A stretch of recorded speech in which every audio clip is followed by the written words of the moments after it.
വിശുദ്ധ മത്തായി എഴുതിയ സുവിശേഷം 5-ാം അധ്യായം. സുവിശേഷ ഭാഗ്യങ്ങൾ.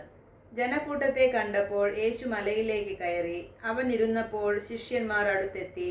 അവൻ അവരെ പഠിപ്പിക്കാൻ തുടങ്ങി. ആത്മാവിൽ ദരിദ്രരായവർ ഭാഗ്യവാന്മാർ, സ്വർഗരാജ്യം അവരുടേതാണ്. വിലപിക്കുന്നവർ ഭാഗ്യവാന്മാർ, അവർ ആശ്വസിപ്പിക്കപ്പെടും. ശാന്തശീലർ ഭാഗ്യവാന്മാർ, അവർ ഭൂമി അവകാശമാക്കും. നീതിക്കു വേണ്ടി വിശക്കുകയും ദാഹിക്കുകയും ചെയ്യുന്നവർ ഭാഗ്യവാന്മാർ, അവർക്ക് സംതൃപ്തി ലഭിക്കും.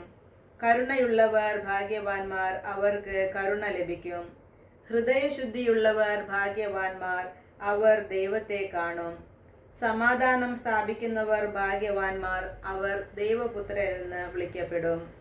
നീതിക്കു വേണ്ടി പീഡനമേൽക്കുന്നവർ ഭാഗ്യവാന്മാർ, സ്വർഗരാജ്യം അവരുടേതാണ്. എന്നെ പ്രതി മനുഷ്യർ നിങ്ങളെ അവഹേളിക്കുകയും പീഡിപ്പിക്കുകയും എല്ലാവിധ തിന്മകളും നിങ്ങൾക്കെതിരെ വ്യാജമായി പറയുകയും ചെയ്യുമ്പോൾ നിങ്ങൾ ഭാഗ്യവാന്മാർ. നിങ്ങൾ ആനന്ദിച്ചാഹ്ലാദിക്കുവിൻ. സ്വർഗത്തിൽ നിങ്ങളുടെ പ്രതിഫലം വലുതായിരിക്കും. നിങ്ങൾക്ക് മുൻപുണ്ടായിരുന്ന പ്രവാചകന്മാരെയും അവർ ഇപ്രകാരം പീഡിപ്പിച്ചിട്ടുണ്ട്. ഭൂമിയുടെ ഉപ്പും ലോകത്തിൻ്റെ പ്രകാശവും.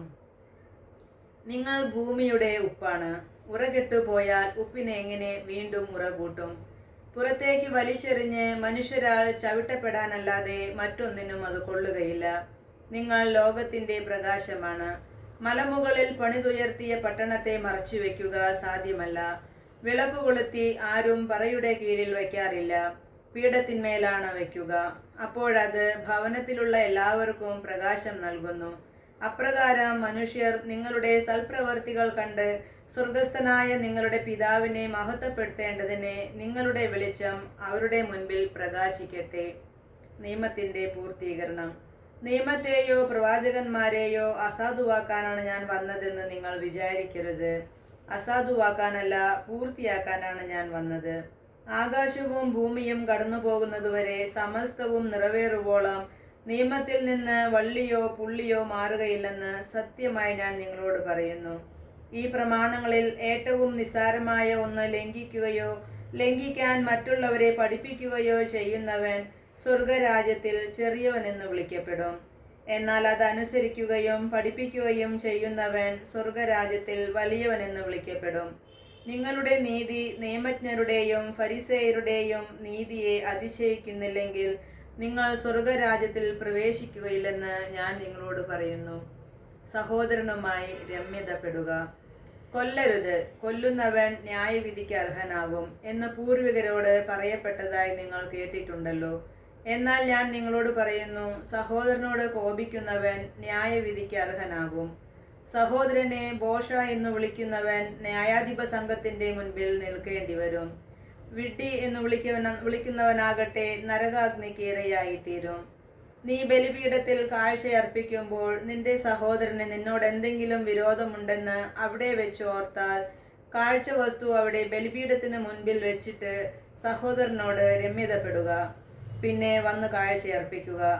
നീ പ്രതിയോഗിയോട് വഴിക്ക് വെച്ച് തന്നെ വേഗം രമ്യതപ്പെട്ടുകൊള്ളുക.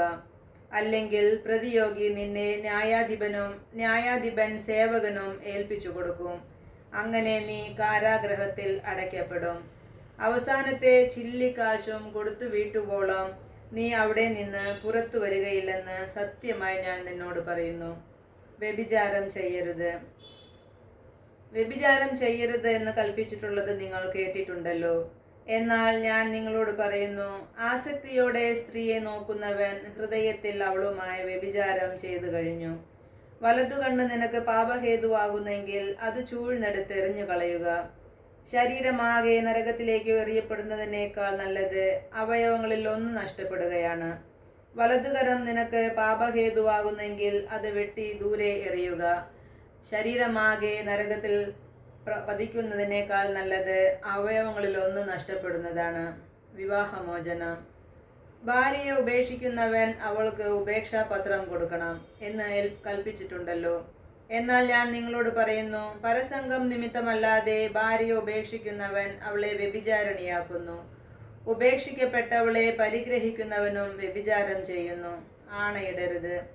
വ്യാജമായി ആണയിടരുത്, കർത്താവിനോട് ചെയ്ത ശപഥം നിറവേറ്റണം എന്ന് പൂർവികരോട് കൽപ്പിച്ചിട്ടുള്ളതായി നിങ്ങൾ കേട്ടിട്ടുണ്ടല്ലോ. എന്നാൽ ഞാൻ നിങ്ങളോട് പറയുന്നു, ആണയിടുകയേ അരുത്. സ്വർഗത്തെ കൊണ്ട് ആണയിടരുത്, അത് ദൈവത്തിന്റെ സിംഹാസനമാണ്. ഭൂമിയെ കൊണ്ടും അരുത്, അത് അവിടുത്തെ പാദപീഠമാണ്. ജെറുസലേമിനെ കൊണ്ടും അരുത്, അത് മഹാരാജാവിന്റെ നഗരമാണ്.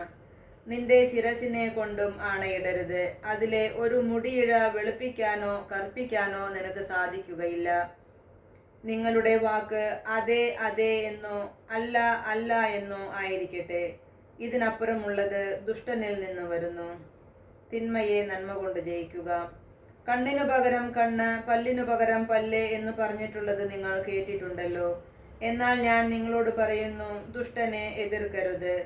വലത്തു കർണത്തടിക്കുന്നവനെ മറ്റേ കർണം കൂടി കാണിച്ചു കൊടുക്കുക. നിന്നോട് വ്യവഹരിച്ച് നിന്റെ ഉടുപ്പ് കരസ്ഥമാക്കുന്നവനെ മേലങ്കി കൂടി കൊടുക്കുക. 1 മൈൽ ദൂരം പോകാൻ നിന്നെ നിർബന്ധിക്കുന്നവനോട് കൂടെ 2 മൈൽ ദൂരം പോകുക. ചോദിക്കുന്നവന് കൊടുക്കുക. വായ്പ വാങ്ങാൻ ഇച്ഛിക്കുന്നവനിൽ നിന്ന് ഒഴിഞ്ഞു മാറരുത്. ശത്രുക്കളെ സ്നേഹിക്കുക. അയൽക്കാരനെ സ്നേഹിക്കുക, ശത്രുവിനെ ദ്വേഷിക്കുക എന്ന് പറഞ്ഞിട്ടുള്ളത് നിങ്ങൾ കേട്ടിട്ടുണ്ടല്ലോ. എന്നാൽ ഞാൻ നിങ്ങളോട് പറയുന്നു, ശത്രുക്കളെ സ്നേഹിക്കുവിൻ, നിങ്ങളെ പീഡിപ്പിക്കുന്നവർക്ക് വേണ്ടി പ്രാർത്ഥിക്കുവിൻ. അങ്ങനെ നിങ്ങൾ നിങ്ങളുടെ സ്വർഗസ്ഥനായ പിതാവിന്റെ മക്കളായി തീരും. അവിടുന്ന് ശിഷ്ടരുടെയും ദുഷ്ടരുടെയും മേൽ സൂര്യനെ ഉദിപ്പിക്കുകയും നീതിമാന്മാരുടെയും നീതിരഹിതരുടെയും മേൽ മഴ പെയ്യിക്കുകയും ചെയ്യുന്നു. നിങ്ങളെ സ്നേഹിക്കുന്നവരെ നിങ്ങൾ സ്നേഹിച്ചാൽ നിങ്ങൾക്ക് എന്ത് പ്രതിഫലമാണ് ലഭിക്കുക? ചുങ്കക്കാർ പോലും അതുതന്നെ ചെയ്യുന്നില്ലേ? സഹോദരങ്ങളെ മാത്രമേ നിങ്ങൾ അഭിവാദനം ചെയ്യുന്നുള്ളൂവെങ്കിൽ വിശേഷ വിധിയായി എന്താണ് നിങ്ങൾ ചെയ്യുന്നത്? വിജാതീയരും അതുതന്നെ ചെയ്യുന്നില്ലേ? അതുകൊണ്ട് നിങ്ങളുടെ സ്വർഗസ്ഥനായ പിതാവ് പരിപൂർണനായിരിക്കുന്നതുപോലെ നിങ്ങളും പരിപൂർണരായിരിക്കുവിൻ. നമ്മുടെ കർത്താവായ മിശിഹായ്ക്ക് സ്തുതി.